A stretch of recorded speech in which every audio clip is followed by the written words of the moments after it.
We drove into the palatial precincts out there, and I walked in, sort of trying to button up whatever we could. We sat down. Prince Raj, who's a very distinguished man, leaned over, and he said to me, "Thank you for coming." Not sure how to take this conversation. I said, "Your Excellency, what do you think is the greatest need in your part of the world right now?" I just sort of threw that question out, and the way he answered it was obvious. He had thought through that question before. He leaned over and he said, "Two things, leadership and a leadership that can be modeled to our youth." He said, if we don't have the leaders, we will lose the youth, and all turmoil and bedlam will break loose out here. How those two conversations were connected, neither knew of the other. And as I was sitting here listening to John, unfold all that is going on and thinking of the Middle East and the crises and the kudzu type effect it has, the yeast-like effect of how it spreads and with its tentacles takes over the better part of the world. And what I see happening in the young of this world is that very few of them have models left anymore, so that they could look to someone and say, that's the way I want to model my life. When hate is sown, when discord is sown, when unhappiness is sown, when vengeance is sown, that's what sprouts up in the next generation.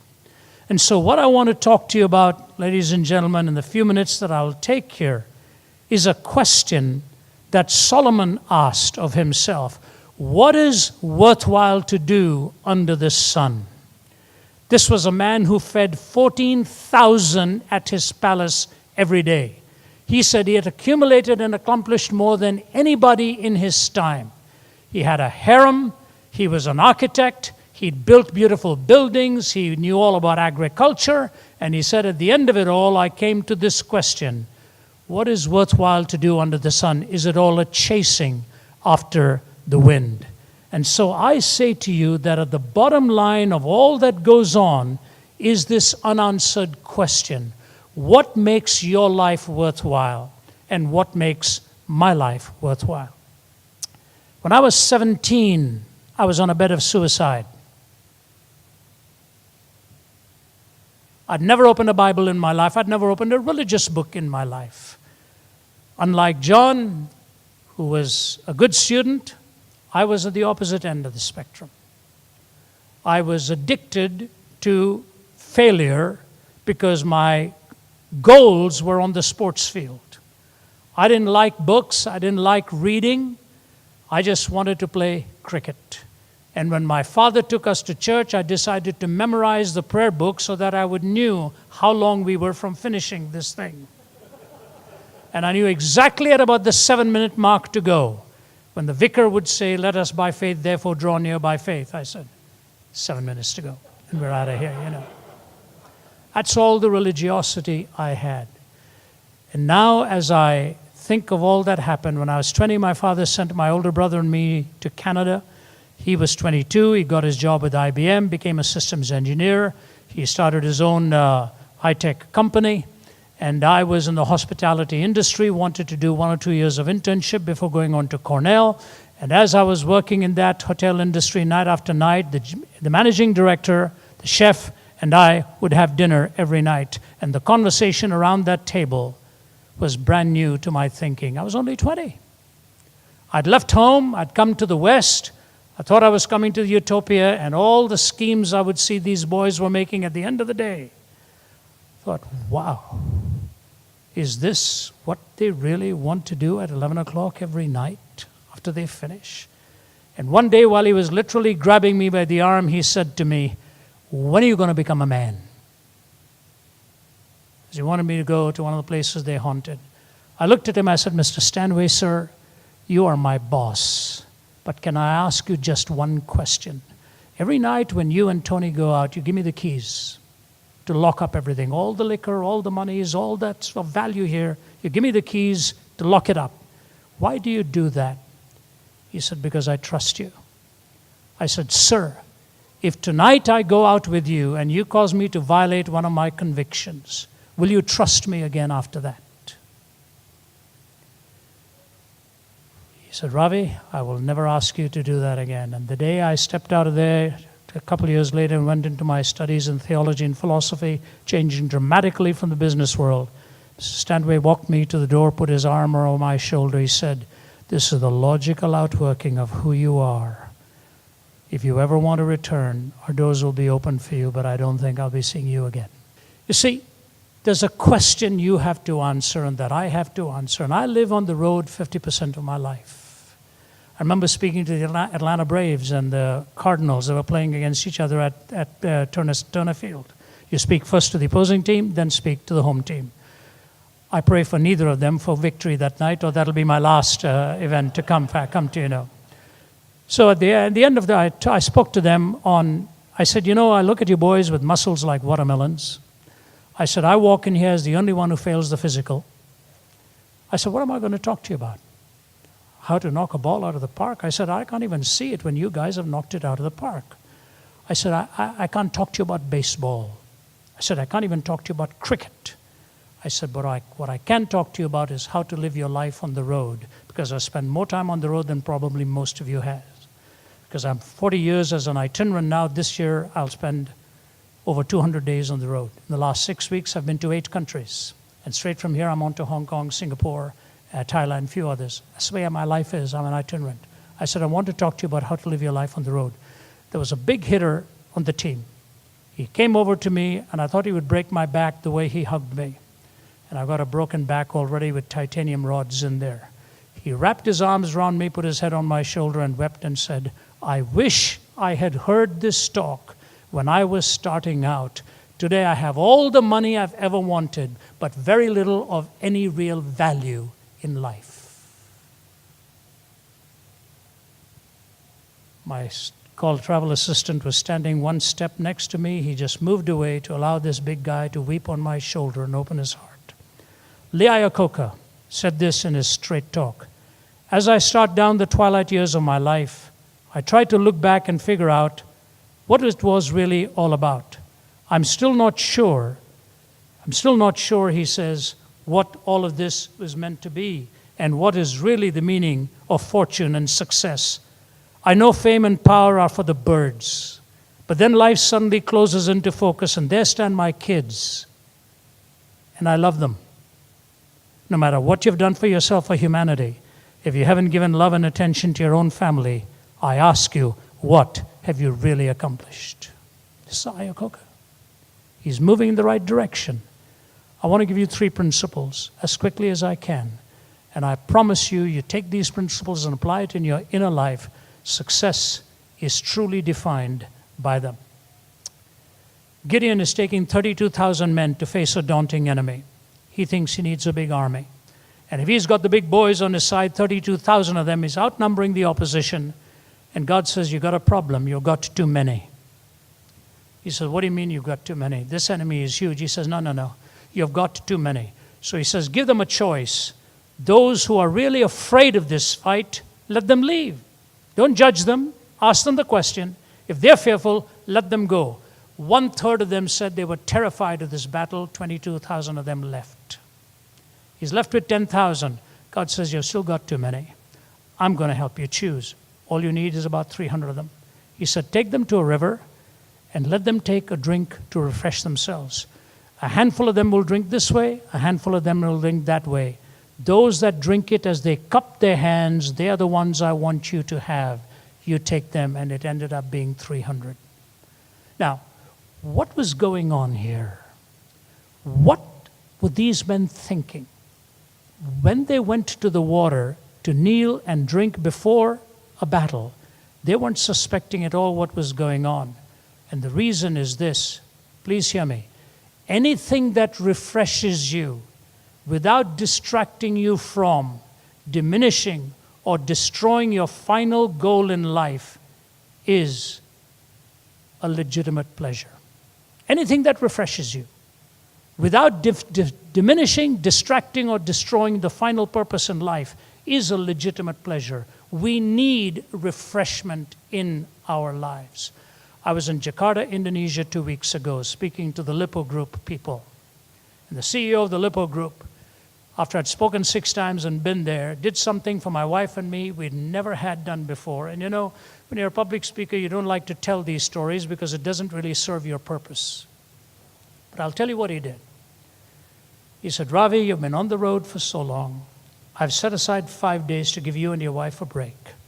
And he brings in his plane and he flies us to a tiny little island where there's a yacht waiting with his crew. And my wife and I, we've been married 42 years. And he puts Margie and me in that yacht. And we are cruising for 48 hours to the pristine blue waters of Indonesia. And one night we are standing in front of an island where we pull over, and in this mangrove see nearly 1 million bats take off to go for their feed and come back at dawn the next day. Then we went to Komodo Island, where there's about 2,000 of these huge dragons. And we're watching them. And we come back, and then he flies us on to Bali, where we spent 2 nights. And then I went on to Singapore to speak. My wife flew back to Atlanta. She writes and she says, thank you for 5 beautiful days. Refreshment. To have the one you love and to have the beauty around you. So enriching.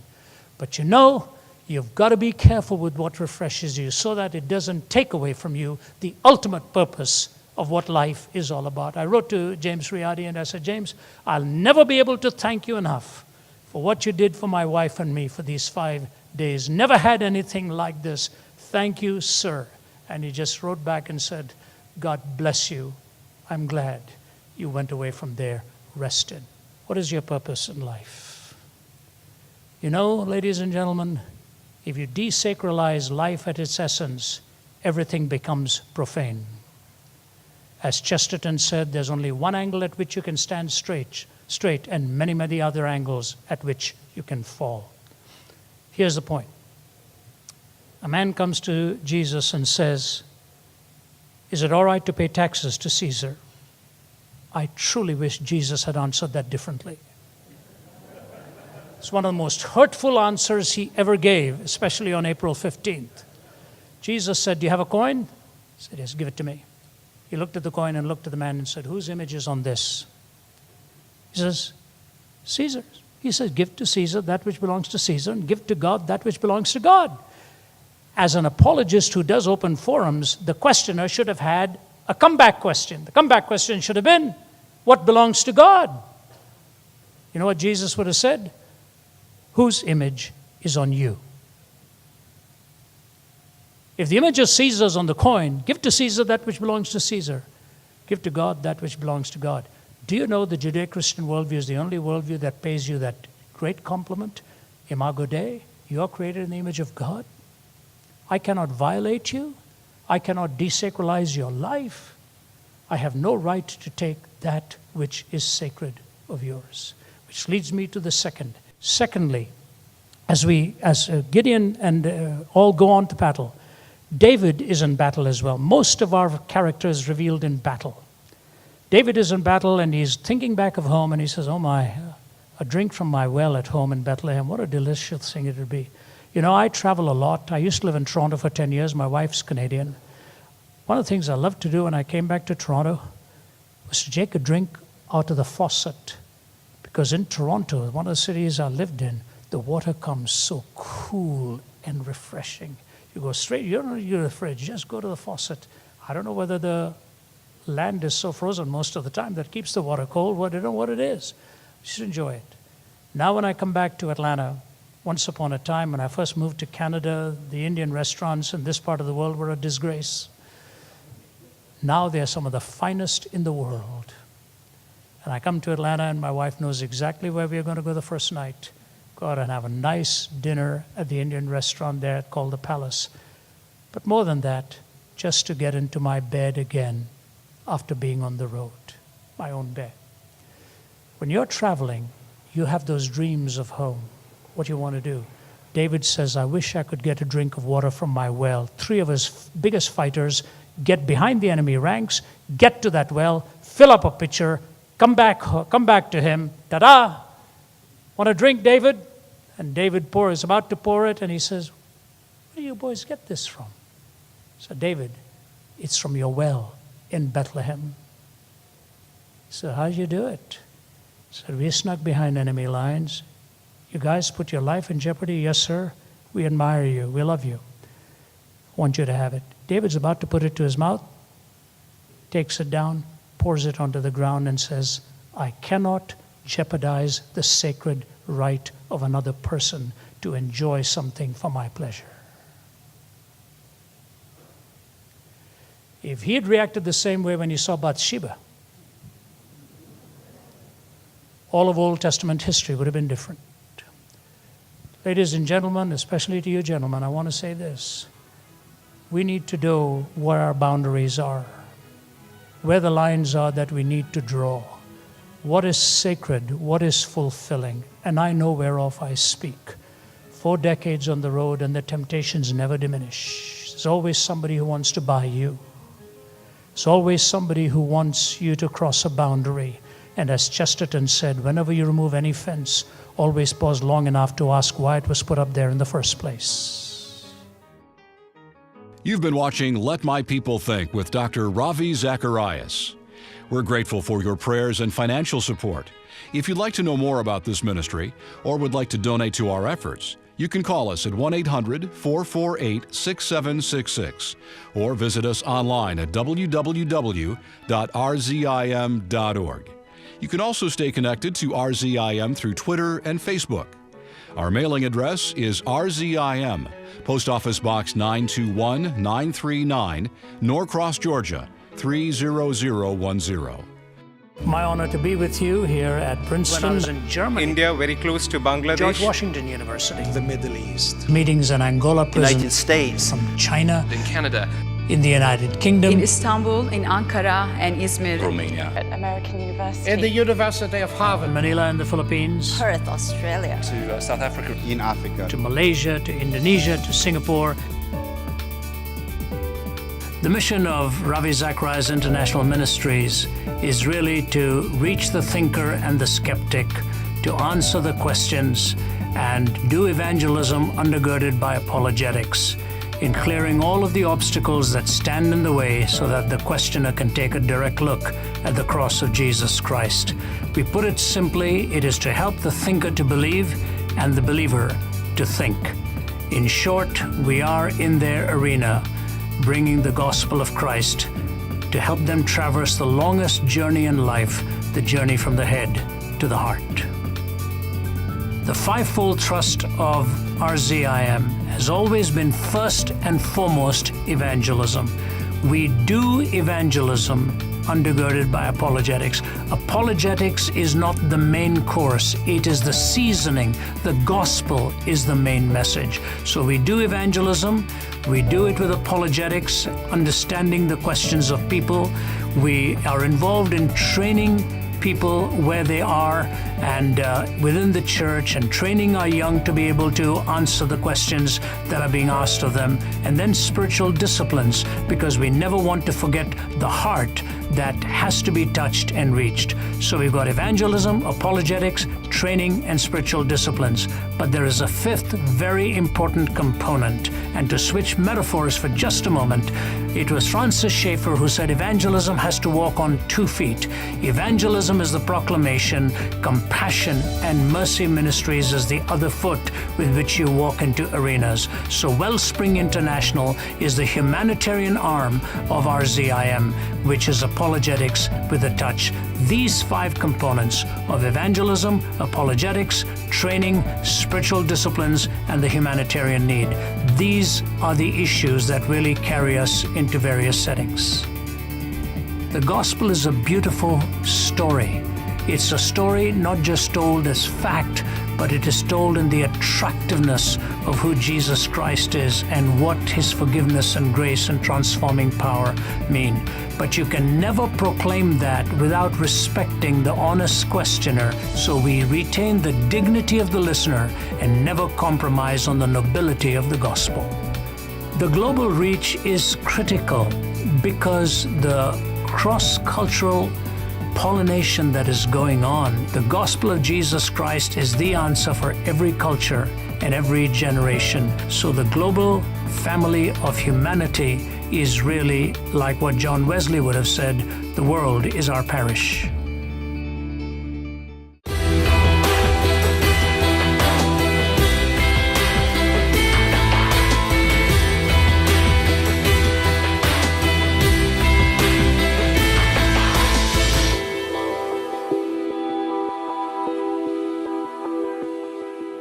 Is it historically reasonable? Are the Gospels historically reasonable and reliable to a certain degree that we can measure as historians? And I think we would say yes, they are. And there are reasons for that, for testifying to the resurrection of Jesus. First of all, we don't just have one Gospel, we have four Gospels.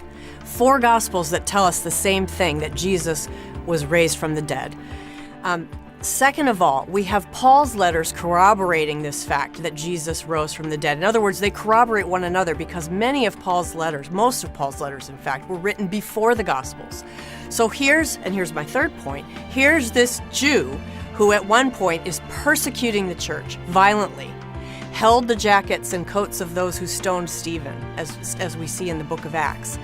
Yet somehow, this Jew becomes a believer in Jesus and a follower of Jesus, so much so that he becomes the chief apostle and the chief witness, chief apologist, as you will, for the Christian faith. Now, how do you explain that historically? And then you have the discovery of the empty tomb being attributed to women. Now, in the first century, women were not considered credible witnesses in a court of law.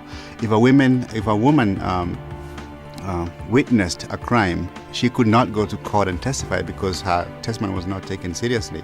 So why would the disciples pick women to be the witnesses to the resurrection unless that's really what happened? They were just reporting what happened. And then you have the disciples of Jesus coming to believe that Jesus rose from the dead, and like I said, preaching that beginning in Jerusalem and then going all the way to their death. Now, people would die for things that they think are true, even though they're mistaken. They would die for that if they really believe that what they're dying for is true. But if they know that it is not true, if they were making it up, they would have known it wasn't true, and then they would not have been prepared to die for it. And they died in separate places, all convinced that Jesus had appeared to them alive after the crucifixion. We often find that immediate objection comes up against an anti-supernaturalism. The person is arguing from philosophical naturalism or materialism, in which their world, there is no possible intervention in their system. So basically they believe in a universe of cause and effect within a closed system. And the idea, therefore, is that as Christians or religious people, we are somehow invoking a world of fantasy and unbelief.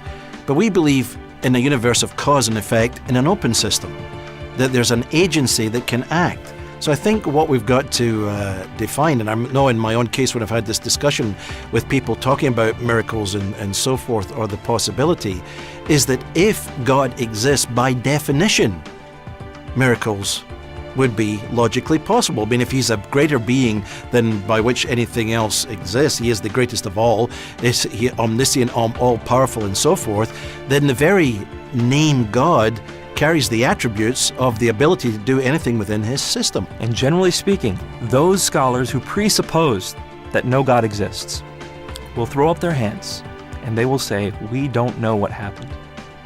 And I would venture to argue, if your presupposition is that God doesn't exist and that leads you to a dead end, perhaps we can start exploring other presuppositions. Maybe God does exist. We have this whole host of evidence that miracles happen. Maybe there's a miracle that happened here. And in fact, that's what everyone testified to at that time. It's the